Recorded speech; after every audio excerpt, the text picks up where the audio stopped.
పోయింది చప్పట్లు కొడతారు. నాకు 3 గంటలు పట్టింది దీని గంటస్థం చేయడానికి.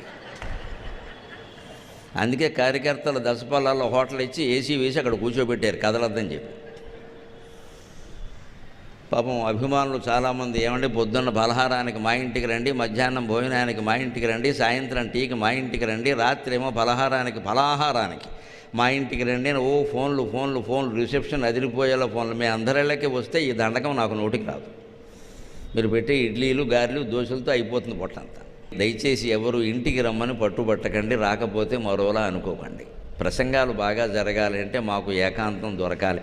ఉన్న కాంతం ఉంది, ఇంకెవరక్కర్లేదు.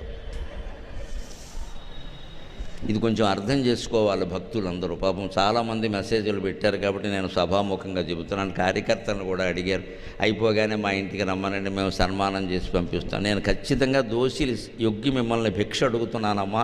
ఈవేళ నేను చెప్పబోయే 2 గంటల ప్రసంగంలో మీకు నచ్చినవి ఆచరించండి. నాకు కావలసిన భిక్ష అది, ఆచరణ భిక్ష. ఆచరణ ఉంటే తప్ప ఆ చరణాలు దొరకవు.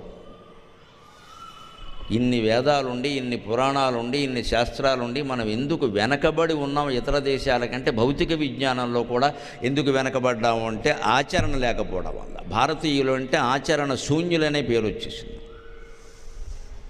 వాళ్ళు పూజలు చేస్తారు, అభిషేకం చేస్తారు, గంగానదిలో 16 సార్లు మునుగుతారు. జీవితంలో మాత్రం నీతి పాటించడం. Income tax ఎగ్గొట్టేస్తాడు.